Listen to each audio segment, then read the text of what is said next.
उर्मिला, एका अज्ञात एकांताचा मनस्वी प्रवास. पुढील भाग. दंडकारण्य. अयोध्येत लक्ष्मणाच्या परतण्याची वाट बघणाऱ्या उर्मिलेला लक्ष्मण नेमका कुठे राहत आहे हे सांगण्यासाठी झुळूक धावतच आली. तिच्या चेहऱ्यावरचा रंग उडाला होता. दंडकारण्यातले युद्ध संपून भारतवर्षाचे युद्ध संपूर्ण भारतवर्षाच्या चर्चेचा विषय झाला होता. 2 वनवासी योद्ध्यांनी लंकेच्या राजाचा अर्थात रावणाचा उद्दामपणाविरुद्ध ठाम भूमिका घेतली. हे ऐकून अनेकांना आनंद झाला होता. किंतु रावणाने त्या दोघांचा वध करण्याचा निर्णय घेतला आहे ही वार्ता चिंतित करणारी होती. अयोध्येपर्यंत ही वार्ता पोहोचली. राजप्रासादातील अगदी मोजक्या लोकांनाच या वनवास्यांबाबत माहिती होती. झुळूक या 2 वनवास्यांनी शूर्पणखेचे गर्भहरण आणि खल राक्षसांचा पराभव कसा केला हे सांगण्याकरिता उर्मिलेकडे आली होती. ते 2 वनवासी श्रीराम आणि लक्ष्मणच आहेत असे तिचे ठाम मत होते. झुळूक घाबरली होती. उर्मिलेकडे पाहून तिच्या मुखातून एकही अक्षर बाहेर पडत नव्हते. तिची अशी अवस्था पाहून उर्मिला तिच्या जवळ आली. झुळूक, तुला इतका घाम का फुटला आहे? अशी भांबावलेली का दिसत आहेस? मी एक दुःखद आणि भयावह वार्ता घेऊन आलेली आहे. झुळूक म्हणाली. दुःखद? असे काय घडले? तुला ही वार्ता ऐकून खूप त्रास होईल आणि म्हणूनच मी ही वार्ता तुझ्यापासून लपवणार होते. मला त्रास होईल? उर्मिलेने क्षणभर विचार केला. नाही, यांच्या प्राणाला नाही. श्री लक्ष्मण अद्याप सुरक्षित आहे. मग? किंतु ते आणि सीता संकटात आहेत. श्रीरामांसह संकटाचा सामना करत आहेत. वनात असे काय घडले? ते तिघे कुठे आहेत? तुला ही वार्ता कशी समजली? उर्मिलेच्या मनात एकापाठोपाठ एक प्रश्न निर्माण झाले होते. सगळं सांगते. दुर्दैवाने मला पूर्ण माहिती मिळाली नाही, परंतु त्यांचे निवासस्थान कुठे आहे हे समजले. श्रीराम, सीता आणि लक्ष्मणासह पंचवटी या क्षेत्री राहत आहेत. बहुधा ते आता तिथे नसावे. आता तिथे नसावे? मग कुठे गेले? ते निश्चितच अयोध्येकडे परत येत असतील. शक्यता आहे त्या तिघांवर एका राक्षसीने आक्रमण केले अशी वार्ता आहे. शूर्पणखा नावाची राक्षसीन, लंकेश्वर रावणाची बहीण. तिने सुंदर रूप धारण करून श्रीरामांसह विवाहाचा प्रस्ताव ठेवला, परंतु एकपत्नी व्रत घेतलेल्या श्रीरामांनी तिच्या प्रस्तावाला नकार दिला. श्रीरामांचे सीतेवर मनपूर्वक प्रेम आहे हे पाहताच त्या राक्षसीने सीतेवर प्राणघात हल्ला करण्याचा प्रयत्न केला. किंतु श्री लक्ष्मणांनी त्या राक्षसीला अडवले. तिचे नाक कापून तिला विद्रूप केले. श्री लक्ष्मणामुळे सीतेचे प्राण वाचले. त्या राक्षसीने पुढे थैमान घातले असेल, पण बरेच झाले. ताईवर हल्ला करणाऱ्या राक्षसींवर प्रतिहल्ला करणेच योग्य आहे. ती स्त्री असल्याने नाथांनी तिला जिवंत सोडले असे दिसते, परंतु तिच्या मूळ रूपाची तिला आठवण दिली हे बरेच झाले. तिचे खरे राक्षसी रूप आता अधिकच कुरूप दिसत असणार. तिला या अपराधाबाबत आजन्म प्रायश्चित्त होईल. उर्मिले, कुणालाही ते 2 वनवासी श्रीराम आणि लक्ष्मण आहेत हे माहीत नाही. ज्यांच्यापर्यंत ही वार्ता पोहोचली आहे त्यांनी केवळ 2 वनवासी तरुणांचा पराक्रम ऐकला आहे. त्यांचे नाव कुणालाही ठाऊक नाही. मग तुला कसे ठाऊक? मी तर्क केला.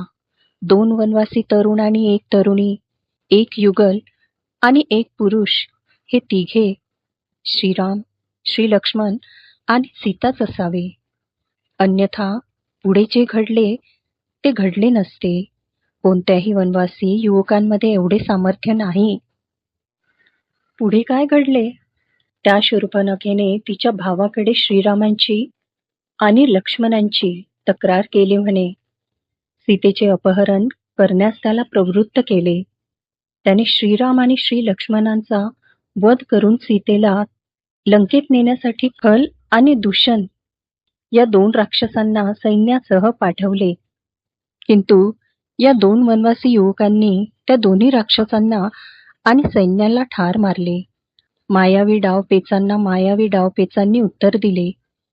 तू विचार कर, कुणीही तारुण्यात वनवास का स्वीकारेल? स्वीकारला तरी पत्नीसह का राहील? पत्नीसह राहिला तरी कुणी भावालाही सोबत ठेवेल का? लंकेच्या राजाविरुद्ध युद्ध करेल का? कुणात इतके सामर्थ्य आहे? उत्तर सोपे आहे. ते श्रीराम आणि श्री लक्ष्मणच आहेत. तुझा तर्क योग्य आहे. तू मला जी वार्ता सांगितली ती ऐकून मी आनंद व्यक्त करू की नाथांची काळजी करू हेच मला कळत नाही.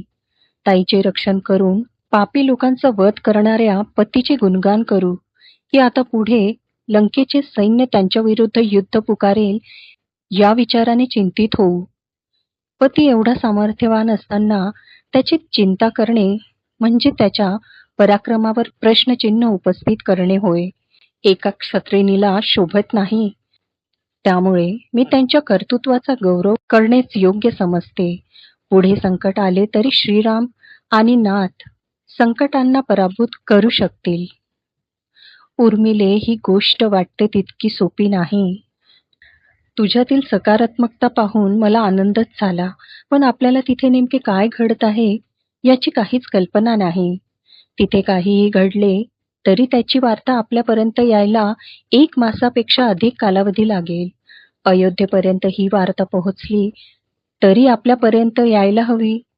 आज मला संपूर्ण वार्ता चोरून ऐकता आली असती तर बरे झाले असते. ही वार्ता उडत उडतच माझ्या कानापर्यंत आली. ती सत्य आहे की नाही याची पडताळणी करण्याची यंत्रणाही माझ्याकडे नाही. तू प्रत्यक्ष राजकुमार भरतांना याबाबत काहीच विचारू शकत नाही, कारण तुला कुठून कळलं असं ते विचारतील. ती वार्ता ऐकताना जे शब्द पुसटसे का होईना तुझ्या कानावर पडले तेही मला सांग. मला शब्दही आठवत नाही, पण पुढची वार्ता सीतेबाबतच आहे. मी तिचेच नाव ऐकले. परमेश्वरा, माझ्या बहिणीचे रक्षण कर. तिला काहीही होऊ नये. वनवासात असणाऱ्या राजकुमारांचा पराक्रम अद्वितीय असला तरी ते सहस्रावधी सैनिकांशी एकाच वेळी युद्ध करू शकणार नाहीत. वनवासात असलेल्या त्यांच्या पराक्रमालाही मर्यादा आहे. तूच त्या तिघांचे रक्षण कर. उर्मिलेने प्रार्थना केली. झुळूक, 13 वर्षांनी का होईना तू तुझे वचन पूर्ण केले. मला नाथांच्या निवासस्थानाची माहिती दिली. ही वार्ता सत्य असेल तर गेल्या 13 वर्षामध्ये नाथांच्या जीवाला कोणताही धोका उत्पन्न झाला नाही असे आपण समजू शकतो. हा विचारही मनाला शांत करणार आणि आनंद देणारा आहे. त्या तिघांनी आता परतीचा प्रवास सुरू करावा. ते अयोध्येच्या सीमेत आल्यावर रावण युद्ध करणार नाही. उरलेले दिवस ते शरयूच्या तीराजवळ सुखाने राहू शकतील. खल आणि दूषणाच्या वधानंतर रावण कोणता निर्णय घेतो हे बघणे महत्त्वाचे आहे. त्याने या घटनेकडे दुर्लक्ष केले तर अतिउत्तम. 2 वनवासी संपूर्ण सैन्यावर विजय मिळवतात हे पाहून ते अधिकच सैन्य पाठवण्याचा विचारही करणार नाहीत. सैन्यच घाबरणार, सैन्यच दजावणार नाही. उर्मिला विश्वासाने म्हणाली. हे देखील खरे. सैनिकांचे हातपाय अधिकच लटपटताना पाहून सेनापती रथ लंकेकडे वळवतील. हो, तुला अधिक माहिती मिळाली तर मला त्वरित कळव. हे तुला वेगळे सांगण्याची आवश्यकता नाही, पण विवाहाच्या गडबडीत लक्षात राहीलच असं नाही. उर्मिला झुळूकला चिडवत म्हणाली. नुकताच झुळूकचा विवाह ठरला होता. इतक्या वर्षात मला एवढंच ओळखलंस? जा, आता मी विवाहाकडेच लक्ष देईल. मी तुझ्याकडे येणारच नाही. नको येऊ. हे, माझ्या रुसण्याचा तुझ्यावर कधीच काहीच परिणाम होत नाही. झुळूक हिरमुसली. माझ्यावर होत नसला तरी प्रचेत महोदयांवर निश्चितच होईल. त्यांना तुझं हे खोटं रुसणं नवीन असेल. मी तुझ्या सगळ्या क्लुप्त्या ओळखून आहे. हो. पतीचं नाव ऐकून झुळूक लज्जित झाली. महोदयांचं नाव घेताच लज्जित झालीस? तोंडातून 2 शब्दही फुटत नाहीत. झुळूक लज्जित होऊन प्रवेशद्वाराकडे पळाली. "अगं थांब, ऐक झुळूक." उर्मिला झुळूकचं लाजरं रूप पाहून हसली. झुळूक बाहेर गेल्याबरोबर ती पुन्हा लक्ष्मणांचा विचार करू लागली. दंडकारण्यात काय घडले असेल? हे सुरक्षित असतील ना? ताई खरंच संकटात नसेल ना? परमेश्वरा, त्यांचे रक्षण कर. विश्वाची निर्मिती निर्गुणातून झाल्याने विश्वाला आदी किंवा अंत नाही, या दृष्टीने एका क्षणाकडे पाहिले तर क्षण मूल्यहीन वाटेल. मात्र आदी आणि अंत असलेल्या मानवी आयुष्यात एखादी क्षण किती अमूल्य असू शकतो, हे इतिहासाने वारंवार दाखवले आहे. श्रीरामांचे एका राक्षसासमवेत युद्ध सुरू असताना त्या राक्षसाने श्रीरामांच्या आवाजात सीतेला दुरून हाक मारली. वनातला कोणीही लहान मोठा दानव श्रीरामांना पराभूत करू शकत नाही, हे सीतेला ठाऊक होते. सीतेने प्रत्यक्ष अनेक संग्रामामध्ये श्रीरामांचा कसा विजय झाला हे पाहिले होते. तरी यावेळी का कुणास ठाऊक सीतेला श्रीरामांविषयी चिंता वाटली व तिने लक्ष्मणाला पर्णकुटी सोडून श्रीरामांच्या मदतीला जाण्याची सूचना दिली. लक्ष्मण सीतेला पर्णकुटीत एकटे ठेवून जाऊ शकत नव्हता व त्याला श्रीराम पराभूत होणार नाहीत हे ठाऊक होते. तरीही सीतेच्या आग्रहास्तव त्याला पर्णकुटी सोडून जावे लागले. सीता एकटी असतानाच लंका नगरीचा राजा रावण एका ब्राह्मणाच्या वेशात आला व त्याने सीतेचे अपहरण केले. रावणाकडे पुष्पक नावाचे एक विमान होते. त्याच विमानातून रावणाने सीतेला लंकेत नेले व इथे पंचवटीत नेमके काय घडले ते श्रीरामांना कळलेच नाही. श्रीराम आणि लक्ष्मण राक्षसांचा निपात करून पंचवटीत परत आल्यावर त्यांना सीता कुठेही दिसली नाही. सीतेचे अपहरण झाले असावे अशी शंका मनात येताच श्रीराम अक्षरशः कोसळले. त्यांना या अवस्थेत लक्ष्मणाने पूर्वी कधीही पाहिले नव्हते. शोकाकुल श्रीरामांना सावरत लक्ष्मण सीतेच्या शोधासाठी निघाला. सोबत श्रीरामही होतेच. सीतेवर राक्षसांनी हल्ला केला नसेल ना, अथवा कुणी प्राण्यांनी तिच्यावर हल्ला केला नसेल ना, ती न सांगता कुठे जाणार नाही. मग मग सीता गेली तरी कुठे? श्रीरामांच्या मनात या प्रश्नांचे वादळ सुरू होते. इतक्या मोठ्या वनात एका स्त्रीला शोधणार कुठे? श्रीरामांना आणि लक्ष्मणाला काहीच सुचेनासे झाले. सुदैवाने त्यांना जटायू नावाचा एक वीर घायाळ अवस्थेत दिसला. त्याने रावणाचे विमान पाहून त्यांच्याकडे असलेल्या कृत्रिम पंखांना परिधान करून आकाशात उडान केली. हाताशी असलेले प्रत्येक शस्त्र रावणावर फेकले. मात्र तो रावणाला पराभूत करू शकला नाही. उलट रावणाच्या शस्त्रामुळे त्याचे पंख तुटले व जटायू आकाशातून जमिनीवर कोसळला. तो विव्हळत होता. श्रीरामांनी त्याची विचारपूस केल्यावर जटायूने घडलेला प्रकार श्रीरामांना सांगितला. जटायूचा पराक्रम ऐकून श्रीरामांच्या डोळ्यात अश्रू ओघळले. श्रीराम आणि लक्ष्मणांनी त्याच्या मृतदेहावर अंतिम संस्कार केले. श्रीरामांना आता अपहरणकर्त्याचे नाव आणि निवासस्थान समजले होते. श्रीराम लंकेच्या दिशेने चालू लागले. लंकेच्या रावणाशी युद्ध करायचे म्हणजे हाताशी सैन्य हवे. ते मिळवायचे कसे? श्रीरामांनी एक उत्तम योजना आखली. दक्षिणेमध्ये किष्किंधा नावाचे एक प्रगत राज्य होते. किष्किंधेचा राजा रावणाचा मित्र होता. मात्र त्याच्या राज्यात गृहयुद्ध सुरू होते. काही गैरसमजामुळे किष्किंधेच्या राजामध्ये आणि त्यांच्या भावांमध्ये दुरावा निर्माण झाला व राजाने भावाला किष्किंधेबाहेर हकलले. राजा वाली हा त्यांच्या भावाच्या मरणावरच टपला होता. वालीच्या भावासमवेत अर्थात सुग्रीवासमवेत किष्किंधेचे अनेक मंत्री राजधानी सोडून एका पर्वतावर निवासस्थान करत होते.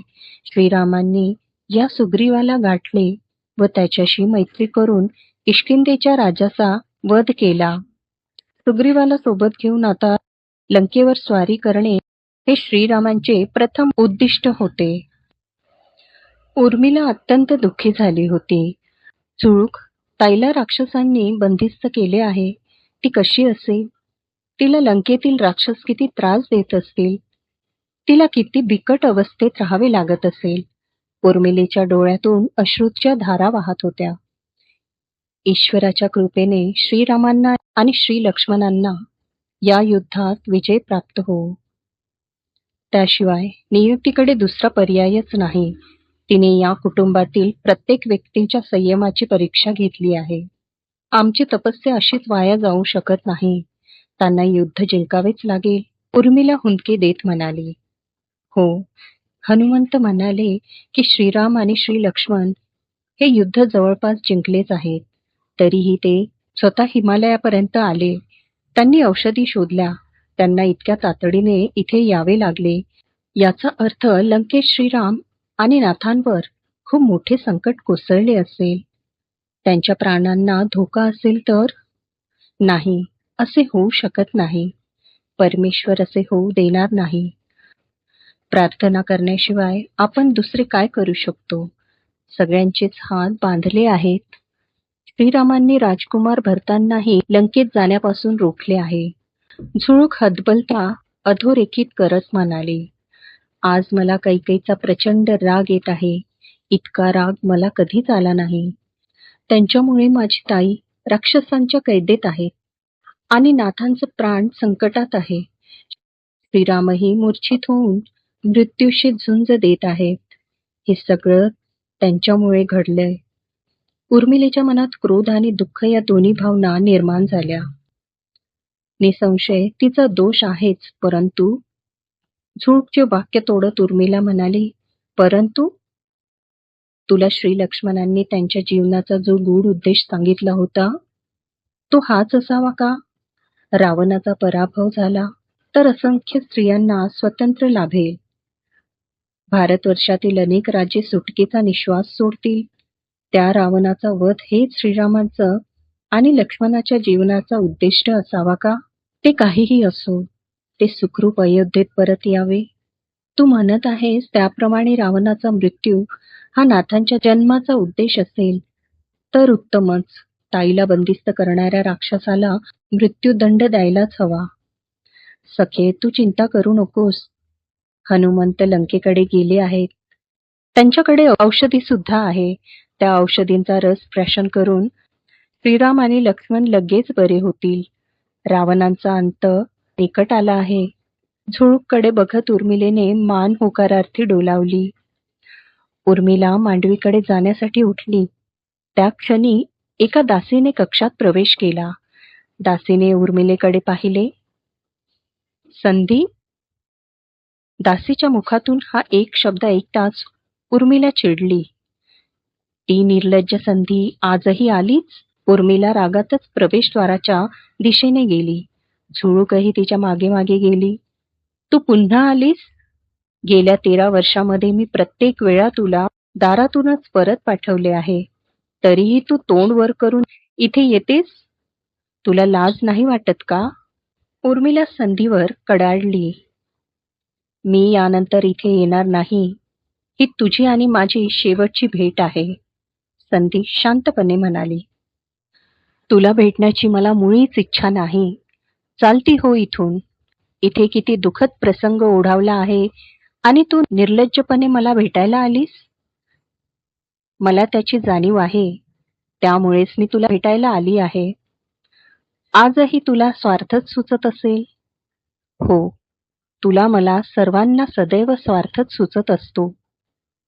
माणसाचे जागृत असणे स्वार्थाचेच लक्षण आहे.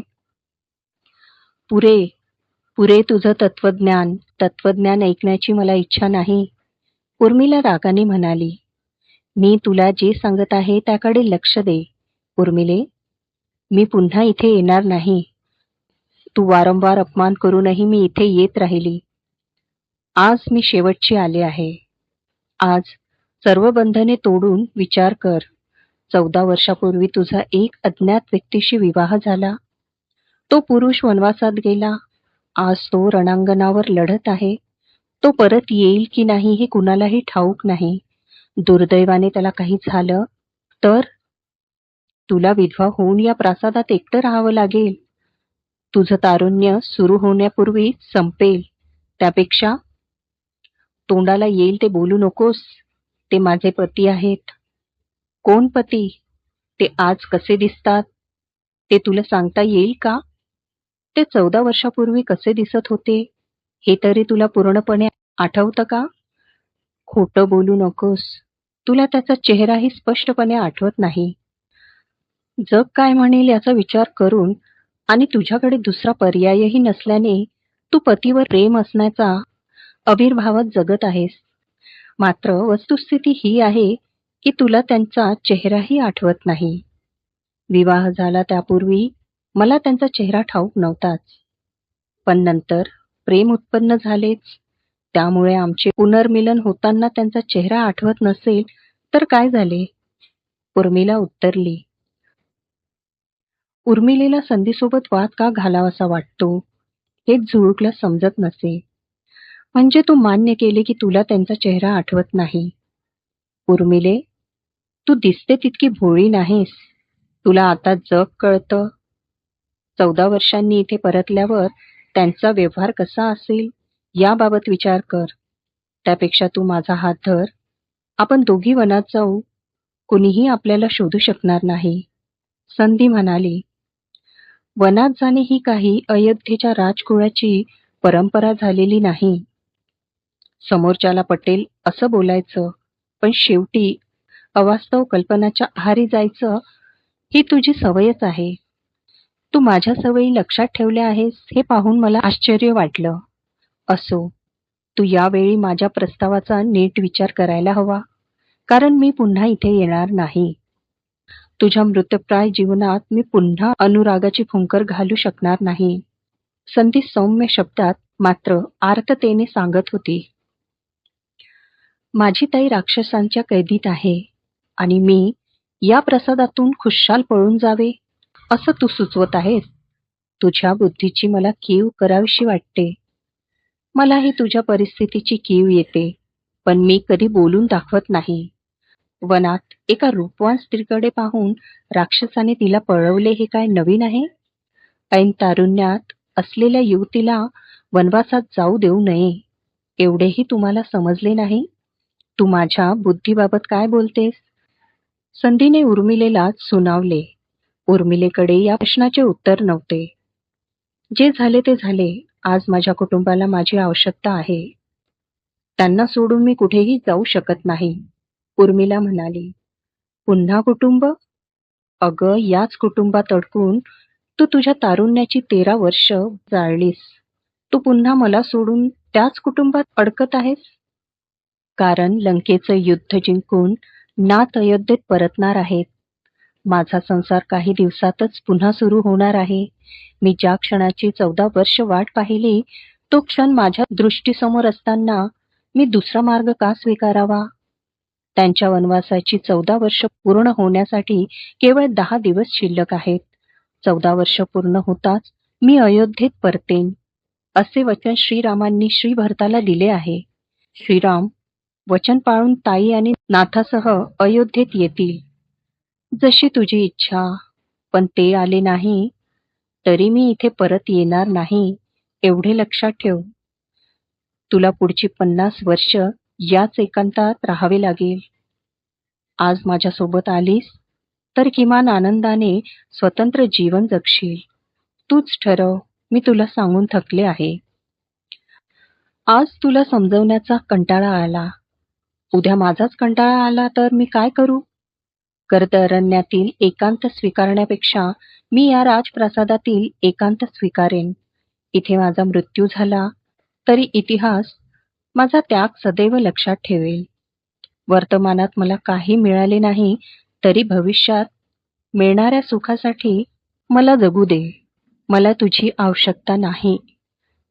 संधी हताश झाली, पण उर्मिला ऐकणार नाही हे संधीला आता समजले होते. तुझे आयुष्य सुखी हो हीच ईश्वराकडे प्रार्थना असे म्हणून संधी आपल्या मार्गी परत गेली. उर्मिलेच्या शब्दामध्ये निश्चय होता, मात्र मनात चलबिचल होती. संधीच्या शब्दांनी नेहमीप्रमाणे तिला विचारात पाडले होते. जो विचार उच्चारण्याचीही उर्मिलेला भीती वाटत असे तो विचार संधी उच्चारत असे. संधी तथ्यहीन बोलत असती तर उर्मिलेने तिचा एवढा विचार केला नसता, पण संधीच्या बोलण्यात तथ्य होते. उर्मिला मांडवीकडे गेली. मांडवीच्या कक्षात राजमाताही अश्रू ढाळत होत्या, शोक करत होत्या. श्रुतकीर्तीलाही अश्रू अनावर झाले होते. सर्वजण सीता, राम आणि श्री लक्ष्मणासाठी चिंतित होते. 10 दिवसांनी ज्यांच्या स्वागताला अयोध्येच्या प्रवेशद्वारावर उभे राहायचे होते, त्यांचे अयोध्येत परतणेच आता अनिश्चित होते.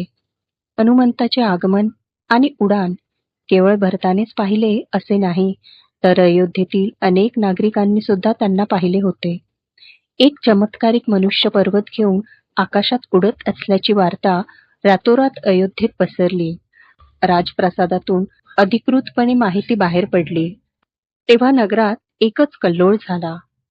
त्यांचा भावी राजा दक्षिणेकडे राक्षसांचा संहार करत होता. अयोध्येची महाराणी शत्रूंच्या कैदेत होती. राजकारभार पाहणारे भरत नंदीग्रामात शोकाकुल अवस्थेत अश्रू ढाळत होते. श्रीराम काही दिवसातच अयोध्येत परतणार असे वाटत असताना ही अनपेक्षित वार्ता अयोध्या निवासियांना प्राप्त झाली. राम आणि लक्ष्मण हे दोघे बेशुद्ध अवस्थेत लंकेच्या समुद्र किनाऱ्याजवळ पडून होते.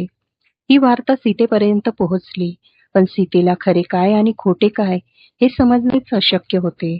ती राक्षसी माया असावी असे तिला वाटले, कारण राक्षसांनी तसे प्रयत्न वारंवार केले होते. एकदा इंद्रजिताने श्रीरामांची मनोबल कमी करण्यासाठी याच सीतेच्या चेहऱ्यासमान एक कृत्रिम चेहरा बनवून युद्धभूमीवर फेकला होता. इंद्रजितांच्या या कपटाचा श्रीरामांवर क्षणिक परिणामही झाला. श्रीराम काही क्षणासाठी खचले, दुःखी झाले. मात्र सुदैवाने लक्ष्मण आणि विभीषण या दोघांनी इंद्रजितांची चाल ओळखली. हा प्रसंग सीतेला ठाऊक होता.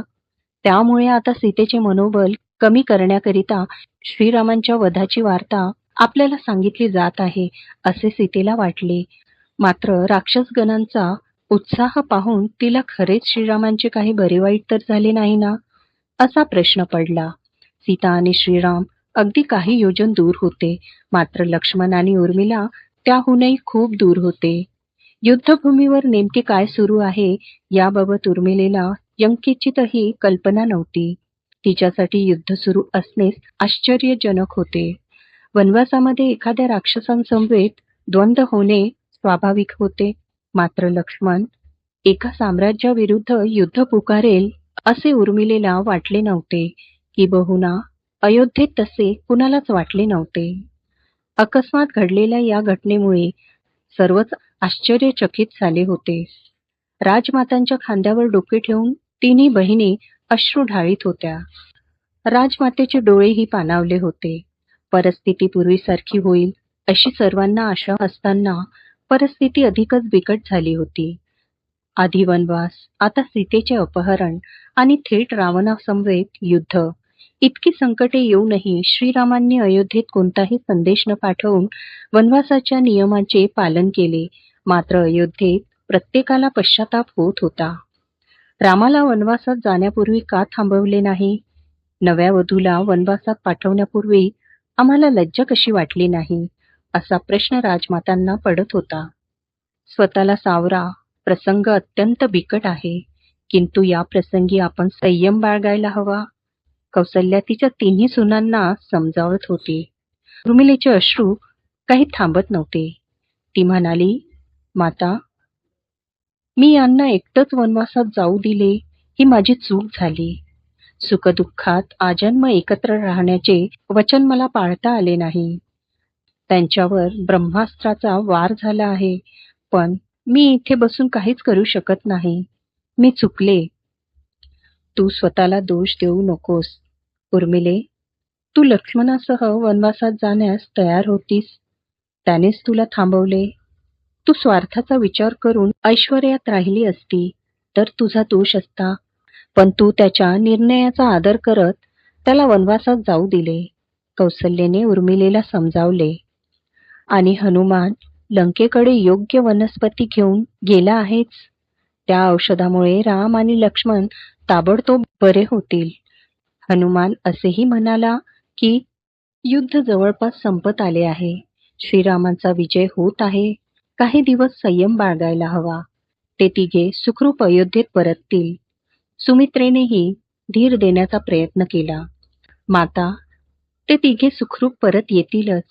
मात्र गेले कित्येक दिवस सीतेचा जो छळ झाला असेल त्याला आम्हीच कारणीभूत आहोत. आम्ही तिला थांबवण्याचा साधा प्रयत्नही केला नाही. जे घडत होते ते घडू दिले. कशातही हस्तक्षेप केला नाही. मांडवीनेही दुःख व्यक्त केले. सुमित्रा म्हणाली, भरताच्या पत्रातील ही शेवटची ओळ पुन्हा बघ. तोच आपल्या आशेचा किरण आहे. हनुमान म्हणाला की श्रीराम कुणी सामान्य पुरुष नाहीत, तर राक्षसांचा संहार हेच त्यांच्या अवताराचे प्रमुख कार्य आहे. याचा अर्थ श्रीराम कुणी लोकोत्तर महात्मा आहेत. आपण हनुमानाचे विधान लक्षात घेतले तर श्रीरामांना काही हानी होईल असा विचार करणे चुकीचे आहे. ब्रह्मास्त्राच्या वाराने घायाळ होणे हा सुद्धा त्यांच्या नियोजनाचाच भाग असावा. बहुधा श्रीरामांनी ब्रह्मास्त्रांचा मान राखला असावा. हनुमंतासारखे वीर त्यांच्या सेवेसाठी तिथे उपस्थित असल्यानेच त्यांनी ही जोखीम पत्करली असावी. ते निश्चितच रावणाचा वध करून आणि सीतेला सोडून अयोध्येत परततील. पण त्यांचे काय? यांच्याबद्दल हनुमानाने काहीच माहिती दिली नाही. न जाणे ते युद्धात कितीदा जखमी झाले असतील. त्यांचे घाव भरत असतील ना? ते पुन्हा सचेतन झाल्यावर युद्ध करणार आहेत. एका रात्रीत ती जखम भरेल का? त्यांची काळजी घेण्याकरिता तिथे कुणी वैद्य असेल का? उर्मिलेला स्वाभाविकता काळजी वाटत होती. अवश्य असेल. उर्मिले, किष्किंधा राज्य हे अत्यंत प्रगत राज्य आहे. त्याच्याविषयी मी बरेच ऐकून आहे. त्यांच्या जगण्याची आणि युद्धाची पद्धत काहीशी जुनी असली तरी युद्ध कौशल्याच्या बाबतीत ते अत्यंत प्रगत आहेत. वेदसंपन्न पंडितांची तिथे ये जा असते. कोणत्याही सैन्य दलात वैद्य असतातच. तसे किष्किंधेच्या सैन्य दलातही असतील, सुमित्रा म्हणाली. आणि तू असा विचार कर की किष्किंधेच्या सैन्य दलात हनुमंतासारखे वीर आहेत. हनुमान एक संपूर्ण पर्वत उचलून उत्तरेकडून दक्षिणेकडे नेऊ शकतात, तर ते युद्धात किती संहार घडवू शकतील. त्यांच्या शक्तीपुढे राक्षसांचे काहीच चालत नसेल. ते उत्तरेचे पर्वत दक्षिणेकडे नेऊ शकतात, तर दक्षिणेचे पर्वत उचलून राक्षसांवर फेकूही शकतात. हीच वानरी वंशाच्या योद्ध्यांची पद्धत आहे. राक्षसांच्या शक्तीपेक्षा किष्किंधेच्या सैन्याची शक्ती अधिक आहे. कौसल्याचा तर्क ऐकून उर्मिलेचे अश्रू कमी झाले. ती शांतपणे परिस्थितीचा विचार करू लागली. त्या तिघी बहिणींच्या मनात सीतेबाबत काळजी होती. गेल्या काही मासात सीतेचा लंकेत अवश्य छळ झाला असणार, या विचाराने तिघींचे मन विदीर्ण झाले. पण सीतेला अत्यंत भीषण परिस्थितीत लंकेमध्ये दिवस काढावे लागले असतील. तिच्या परिस्थितीचा विचार करूनही मन हेलावते, श्रुतकीर्ती म्हणाली. तिच्या दुःखाच्या सीमा अधिक रुदावत गेल्या हे सत्यच आहे. राजप्रासादात आलेल्या नववधूला अशी वागणूक इतिहासात कोणत्याही राजकुळाने दिली नसेल. सीतेला सुख आणि ऐश्वर सोडून वनात जावे लागले. ही खंत या वंशातील प्रत्येक व्यक्तीच्या मनात राहील. त्यांनी इतर सर्व क्षेत्रात कर्तृत्वाची उंच शिखरे पादाक्रांत केली, तरी ते शल्य सदैव राहील. आमच्या या चारही पुत्रवधूंना वेगवेगळ्या अर्थी वनवास सोसावा लागला. उर्मिला अयोध्येत असली तरी तिचे चित्त दंडकारण्यातच असते, हे मी जाणते. तुम्हा चौघींचा या प्रकारात प्रत्यक्ष सहभाग नसतानाही तुमच्या वाट्याला विरह आला. आम्ही एक माता, सासू आणि राणी या तिन्ही भूमिकांमध्ये अपयशी ठरलो. कौसल्याचे तिच्या अश्रूंवर नियंत्रण राहिले नाही. कित्येक वर्ष सुनांनी खंबीर राहावे म्हणून ती स्वतःचे दुःख लपवत होती. आज ते अश्रूंच्या रूपाने बाहेर पडत होते. कौसल्याला धीर देत श्रुतकीर्ती म्हणाली, हनुमानाचे विधान आठवा. श्रीरामांच्या जीवनाचा हेतू दृष्टांचा संहार करणे असा असेल तर आपण सर्वच त्या दिव्य कार्यात सहभागी झालो आहोत. सीतेच्या, तुमच्या, माझ्या दुःखामुळे सहस्रावधी स्त्रियांचे दुःख संपणार आहेत. ऋषीमुनींना यापुढे असुरांचा त्रासही होणार नाही. या विरहामुळे इतके पुण्य प्राप्त होत असेल तर आपण का शोक करावा? श्रुतकीर्तीचे बोलणे ऐकून कौसल्येने तिच्या डोक्यावरून प्रेमाने हात फिरवला.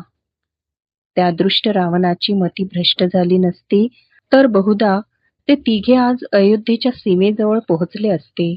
आपण सर्वजणी वेदना विसरून आनंदी झालो असतो.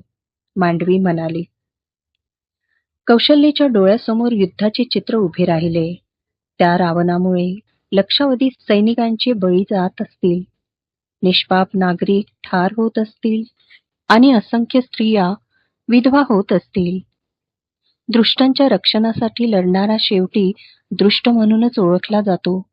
श्रीरामांच्या बाजूने लढताना मरण आले तर त्या आत्म्याला किमान पुण्य लोकांची प्राप्ती होईल. ज्यांचा राजा स्त्रियांचे अपहरण करणारा आहे ते राज्य तरी कसे असेल? सीतेचे हरण करणाऱ्याला एकदा नव्हे शतदा दंडित केले पाहिजे. उर्मिला म्हणाली.